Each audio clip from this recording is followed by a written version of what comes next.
बेटा plastid Greek word है plastics, जिसका मतलब होता है मोल्डेड, जिसमें चेंज आ सके। चेंज का मतलब है प्लास्टिड ऐसे ऑर्गेनली हैं जो इंटर कन्वर्ट होते रहते हैं। एक प्लास्टिड की किस्म दूसरे में चेंज हो जाती है, वो किसी और प्लास्टिड में चेंज हो सकता है। एक साइंटिस्ट था Schimper, he name plastid and classify them. इसने जो क्लासिफिकेशन की प्लास्टिड की, इसकी क्लासिफिकेशन किस तरह से, मेन ये 3 टाइप्स हैं जो आपने स्टडी करने हैं। प्रोप्लास्टिड इमेच्योर प्लास्टिड है, और इटियोप्लास्ट अगर डार्कनेस में ग्रो करे प्लांट तो उसमें इटियोप्लास्ट बनता है। लेकिन हम सबको थोड़ा थोड़ा डिफाइन करेंगे। ज्यादा डिटेल हमने जो पढ़नी है स्ट्रक्चर के हिसाब से, वो क्लोरोप्लास्ट की पढ़नी है। तो प्लास्टिड जो है, इसको अगर हम डिफाइन करें तो ये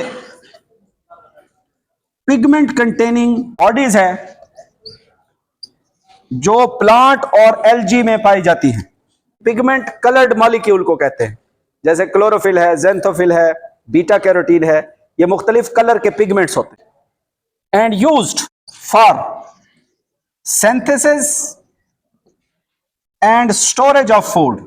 इसकी जो टाइप्स हैं उसका एक फ्लो चार्ट समझ लें।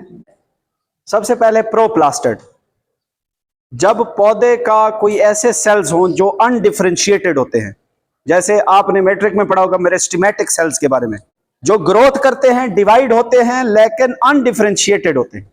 सिर्फ इतना याद रखें प्रोप्लास्टिड्स के बारे में कि ये इमेच्योर प्लास्टिड्स हैं, अनडिफरेंशिएटेड फॉर्म में हैं, और ये प्रेजेंट होते हैं मेरिस्टेमेटिक सेल। परमानेंट टिश्यू में ये प्लास्टिड नहीं होता, ये कलरलेस होता है।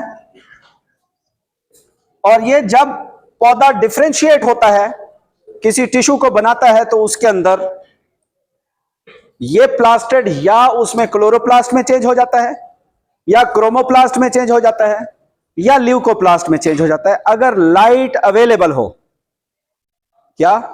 Light available. लेकिन अगर डार्कनेस हो, क्या हो? पौधे को आपने डार्कनेस में अगर उसको ग्रो करवाया तो प्रोप्लास्टिड किस में कन्वर्ट हो जाएगा? इटियोप्लास्ट में। ये इटियोप्लास्ट जो है ये कलरलेस प्लास्टिड है, लेकिन टेम्परेरी कलरलेस। दोबारा पौधे को लाइट देने पर यह वापस क्लोरोप्लास्ट में कन्वर्ट हो जाएगा। डार्कनेस में किस में कन्वर्ट होगा? इटियोप्लास्ट। अगर दोबारा लाइट पे रख दें फिर क्लोरोप्लास्ट में कन्वर्ट हो सकता है। लेकिन अगर सिर्फ डेवलपमेंट हो रही है, पौधे की डेवलपमेंट हो रही है इन ग्रीन पार्ट्स जो लीव्स वगैरह हैं, और लाइट की मौजूदगी में हो रही है, तो प्रोप्लास्टिड किस में कन्वर्ट होगा? क्लोरोप्लास्ट। अगर प्रोप्लास्टिड पेटल्स ऑफ फ्लावर में डेवलप हो रहा है और लाइट की मौजूदगी में हो रहा है, तो ये किस में कन्वर्ट होगा? क्रोमोप्लास्ट में कन्वर्ट हो जाएगा। प्रोप्लास्टिड अगर अंडरग्राउंड टिश्यू में ग्रो कर रहा है, डेवलप हो रहा है अंडरग्राउंड पार्ट्स में, सीड्स में, या फूड स्टोरिंग टिश्यू में, किसी भी फूड स्टोरिंग टिश्यू में, तो ये किस में कन्वर्ट हो जाएगा? ल्यूकोप्लास्ट। किस में? ल्यूकोप्लास्ट। ल्यूकोप्लास्ट कलरलेस प्लास्टिड है परमानेंटली। ये कलरलेस है, ये भी कलरलेस है, लेकिन क्या फर्क है? ये दोनों टेम्परेरी कलरलेस है, फिर कलरफुल हो जाते हैं। इटियोप्लास्ट ये टेम्परेरी कलरलेस प्लास्टिड है, प्रोड्यूस्ड फ्रॉम प्रोप्लास्टिड। वजह? Due to darkness. इसकी मेन वजह डार्कनेस है।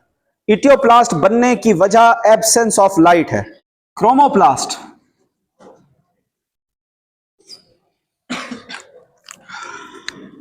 ये कलर्ड प्लास्टिड्स हैं, लेकिन अदर देन ग्रीन, ग्रीन के अलावा अदर देन, ये प्रेजेंट होते हैं इन फ्लावर पेटल्स या राइपेंड फ्रूट की स्किन में।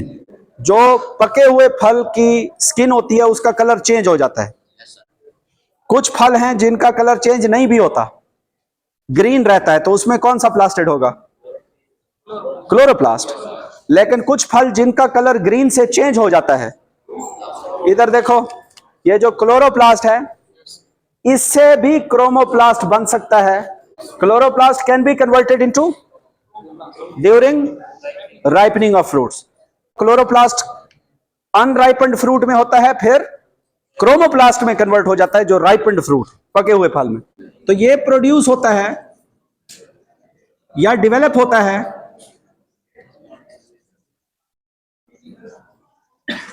फ्रॉम प्रोप्लास्टिड डेवलपमेंट के दौरान और फ्रॉम क्लोरोप्लास्ट किसके दौरान? राइपनिंग के दौरान। During development it is produced directly from proplastid and during ripening of fruit it is produced from chloroplast. इसके फंक्शन क्या होते हैं? Help in pollination, dispersal of seed. Fruit में क्या होता है?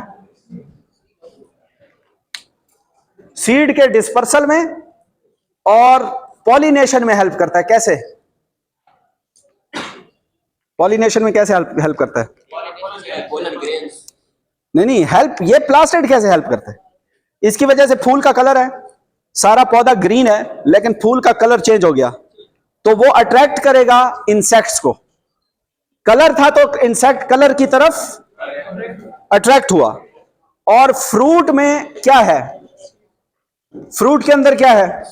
सीड है। सीड फ्रूट की तरफ परिंदे वगैरह या एनिमल्स अट्रैक्ट होते हैं, तो वो फल को खाते हैं तो बीज बिखरता है, डिस्पर्सल ऑफ सीड होता है। तो डिस्पर्सल ऑफ सीड में भी, अच्छा, अगर ग्रीन कलर का दरख्त है और उस पर फ्रूट भी ग्रीन कलर का हो तो क्या एनिमल को नजर आएगा? अल्लाह ताला ने कलर को चेंज किया ताकि फ्लावर की तरफ इंसेक्ट माइल हो और फ्रूट की तरफ एनिमल माइल हो। समझ गए? तो ये इसीलिए पॉलिनेशन में भी हेल्प करता है और dispersal of, very good. Chromoplast में कौन से पिगमेंट होते हैं? यह भी पूछा जाता है। पिगमेंट्स का नाम याद रखें, carotenoids. Red, orange, yellow, brown, इस कलर के पिगमेंट्स जो है ये कैरोटिनॉइड्स हैं। Leucoplast permanently colourless plastids have no pigments. Green वाला पिगमेंट कौन सा पिगमेंट है? ना, पिगमेंट का नाम क्या है? क्लोरोफिल। ग्रीन पिगमेंट का नाम क्या है? क्लोरोफिल। और रेड, येलो, ऑरेंज या ब्राउन पिगमेंट्स जो हैं अदर देन ग्रीन, ये कैरोटिनॉइड्स हैं। तो अगर आपको सवाल हो कि कौन सा प्लास्टिड है जिसमें क्रोमोप्लास्ट जो कैरोटिनॉइड्स हैं सबसे ज्यादा कंसंट्रेशन में मिलेंगे, क्रोमोप्लास्ट में मिलेंगे। या आपको पूछा जाए which of the following is a rich source of, बेटा आवाज ना है, आवाज ना है, ये पीछे वाले क्यों बोल रहे हैं? आवाज ना है। तो क्रोमोप्लास्ट जो है इनके अंदर carotenoid rich, which of the following is a rich source of carotenoid? Carotenoid सबसे ज्यादा भी किस में होता है? तो क्रोमोप्लास्ट। बाजू का सवाल यूं भी करता है कि अगर पौधे से आपको कैरोटिनॉइड चाहिए, प्लांट से आपको क्या चाहिए, तो आप पौधे के किस हिस्से से उसको निकालोगे? ना ना ना ना, पौधे का हिसाब पूछ रहा है। फ्लावर से निकालोगे, फ्लावर के पेटल से निकालोगे, फ्लावर के पेटल से निकालोगे। क्रोमोप्लास्ट, अगर आपको क्लोरोप्लास्ट चाहिए, क्लोरोफिल चाहिए, ग्रीन पिगमेंट चाहिए, तो नॉर्मल लीव से निकालोगे। सोर्स पूछी जाती है कॉन्सेप्ट के हवाले से। तो leucoplast have no pigments present in underground parts या फूड स्टोरिंग टिश्यू, और फूड स्टोरिंग टिश्यू के हिसाब से इनकी 3 किस्में हैं, यहां पर मैंने पहले से लिख दी हैं। कौन कौन सी? एमाइलोप्लास्ट स्टार्च को स्टोर करता है, लिपोप्लास्ट लिपिड्स को स्टोर करता है, प्रोटीनोप्लास्ट किसको स्टोर करता है? प्रोटीन को स्टोर। अगर मैं आपसे सवाल करूं पोटैटो में कौन सा प्लास्टिड है, ये थोड़ा घुमा के सवाल करूं, पोटैटो में नहीं, पोटैटो में फूड कौन सी स्टोर है? स्टार्च है, कार्बोहाइड्रेट है। तो उसमें एमाइलो, अगर मैं सवाल करूं एमाइलोप्लास्ट होगा, प्रोटीन होगा, लिपो होगा? अमाइलोप्लास्ट होगा। Chloroplast is most important. Green plastids हैं जो प्रेजेंट होते हैं अनराइपेंड फ्रूट की स्किन में, यंग स्टेम में और फॉलिएज लीव्स में। अगर आपसे पूछे मोस्ट एबेंडेंट प्लास्टिड,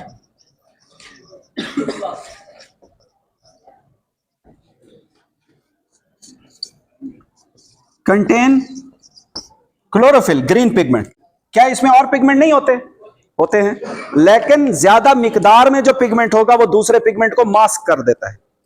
बाद में अगर ग्रीन पिगमेंट ज्यादा है, it will mask carotenoids. Carotenoid भी क्लोरोप्लास्ट में होते हैं। येलो पिगमेंट, रेड पिगमेंट, ये सारे होते हैं, बट दे ग्रीन पिगमेंट की मिकदार ज्यादा होने की वजह से it will mask the other pigments. इसका स्ट्रक्चर और साइज देखें, डबल मेम्ब्रेन बाउंड है, 4 to 6 माइक्रोमीटर इसका डायमीटर है, और इसका स्ट्रक्चर में कितने पार्ट्स हैं? अगर इसके पार्ट्स को हम देखें डायग्रामेटिकली, इसको देख लें। मेम्ब्रेन्स कितनी हैं? 3। कौन कौन सी मेम्ब्रेन्स हैं? आउटर मेम्ब्रेन, इनर मेम्ब्रेन और थैलेकॉइड मेम्ब्रेन। तो कितनी मेम्ब्रेन्स हो गई? 3 मेम्ब्रेन्स हैं और 3 कंपार्टमेंट्स हैं। मेम्ब्रेन्स भी 3 हैं, कंपार्टमेंट्स कितने बन रहे हैं? कंपार्टमेंट्स भी 3 हैं। इंटर मेम्ब्रेन स्पेस पहला कंपार्टमेंट, मैट्रिक्स दूसरा कंपार्टमेंट, थैलेकॉइड ल्यूमेन तीसरा कंपार्टमेंट। कितने कंपार्टमेंट बन रहे हैं? 3 कंपार्टमेंट्स बन रहे हैं। यह जो पाइल ऑफ थैलेकॉइड है, थैलेकॉइड का मजमुआ एक दूसरे के ऊपर पैरेलल अरेंज है, इसको ग्रेनम कहते हैं। क्या कहते हैं? ग्रेनम। 40 से 60 ग्रेनम होते हैं पर क्लोरोप्लास्ट। कितने होते हैं? शाबाश, 40 to 60 grana are present in a single chloroplast. तो हम यहां पे 4-5 दिखाते हैं आपको समझाने के लिए ना, इतने ये बड़े होते हैं, ये माइक्रोस्कोपिकली बहुत छोटे हैं, और ये 40 to 60 हो सकते हैं पर सेल नहीं, पर क्लोरोप्लास्ट। सेल के अंदर क्लोरोप्लास्ट बहुत सारे होंगे, और हर ग्रेनम के अंदर थैलेकॉइड की मिकदार कितनी होगी? 25 to 50 थैलेकॉइड पर ग्रेनम। ये 2 नंबर याद रखेंगे, 25 से लेकर 50 थैलेकॉइड्स होते हैं पर ग्रेनम। एक ग्रेनम में, वैसे तो ये किस चीज पे डिपेंड करता है?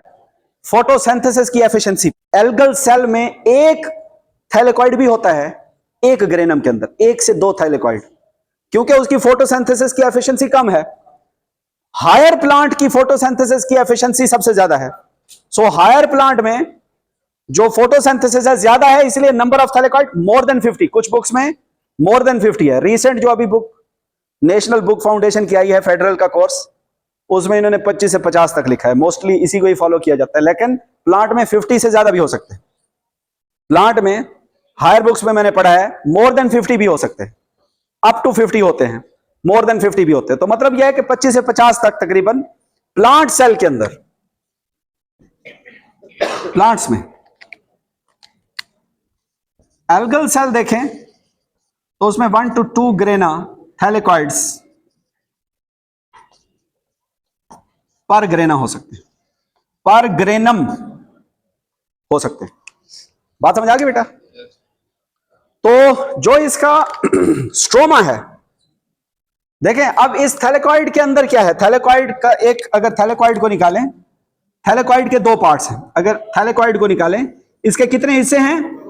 एक इसकी मेम्ब्रेन है, ये सिंगल मेम्ब्रेन है लिपिड बाइलेयर, और एक इसकी ल्यूमेन है। दो पार्ट्स हैं, एक इसकी क्या है? शाबाश, मेम्ब्रेन, और एक तो मेम्ब्रेन ऑफ थैलेकॉइड जो है इसके अंदर पिगमेंट्स हैं।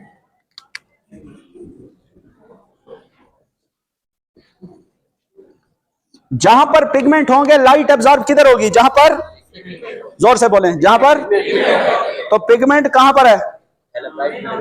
मेम्ब्रेन में, ल्यूमेन में नहीं। तो यहां पर लाइट एब्जॉर्ब होगी, इसीलिए लाइट रिएक्शन थैलेकॉइड मेम्ब्रेन में। अगर आपको पूछे लाइट रिएक्शन ऑफ फोटोसिंथेसिस, तो रट्टे की जरूरत नहीं है। जिधर पिगमेंट खड़ा है लाइट उधर एब्जॉर्ब होगी, तो उधर ही लाइट रिएक्शन चलेगा। और जिधर पिगमेंट नहीं है, स्ट्रोमा के अंदर, यहां पर डार्क रिएक्शन चलेगा।